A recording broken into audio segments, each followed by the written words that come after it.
I've always, in my insecurity, had a sense of impatience. Like, I want it now. You know, I want the insight now. I want the decision now. Patience. Boy, patience is a virtue. Man, oh man, isn't that true? I never used to understand that. How could patience be a virtue? What's the big deal about patience? But I learned more patience and just chill out, just relax and trust that it will come. The timing is not of my timing, it's of timing when it's right with the world. And so I've grown to love that patience. Oftentimes I'll be, you know, I said plateau earlier, I'll be at a plateau where I might have been doing some type of work or a project or a program for 2-3 years or something, and I'm doing it again, but somehow this time it doesn't feel quite as alive. It doesn't have the same vitality that it had before. I'm not sure what to do with it.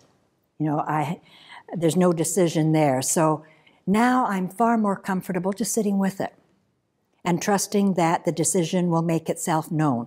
I'm trusting wisdom will come out. You know, so I'm not trying to control it with my intellect, and inevitably it does. So it came to mind that I don't have the life for this anymore. There's something else. I don't know what it is yet, but I do know I don't want to do this anymore. Been there, done that. I've loved it while I've done it, but there's something else waiting in the wings. And then, okay, so that's been another step, and I'm comfortable there now. And then the how-tos, like, how do I do this now? For example, there was a project, a program that I was going to do, and people had paid in to come to it. And then I realized, no, changing directions here, what to do. I didn't know how to handle it. So this is really practical, down to earth. It's profound in the sense of patience is a virtue. But now the practicality of how to. Sat with it for a couple days. And often, again, for me, I'll wake up in the middle of the night with a how-to or an insight. And it came to me, it's this easy. This is what I do. And so the next morning when I actually got up, I did it easy. Nothing to it. Smooth, it just flowed. That was a done deal. Yeah. Some of these old sayings that all of a sudden are imbued with new meaning. You understand why they've come about.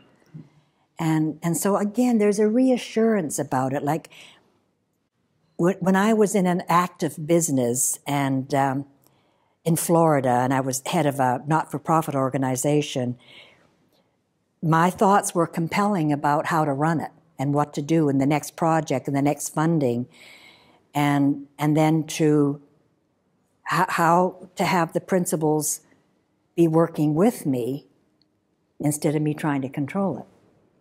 And it was the element of patience again to see that. And then also in the corporate world, working with corporations and leaders, the same thing for them, because oftentimes for them it looks like I don't have time for patience. Like, I got to get it done now. Say a plant manager of a facility, and he's got the home office boss saying, no, we're downsizing in this industry, and so you got to do this, this, this. So, okay, now I got to clear my mind. I really got to clear my mind so I can make a decision. Control, that's control.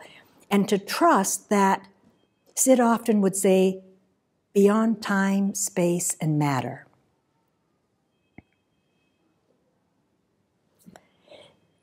A little inkling I get is when we lose ourselves in time, where you're so in the moment and time ceases to exist. A little taste of that, I think, speaks a wee bit to what he meant in that regard. And so if you stop trying to get a clear mind, chances are the clear mind and a decision will appear. You might not have to wait 2 days. It might be there. You'll know what to do.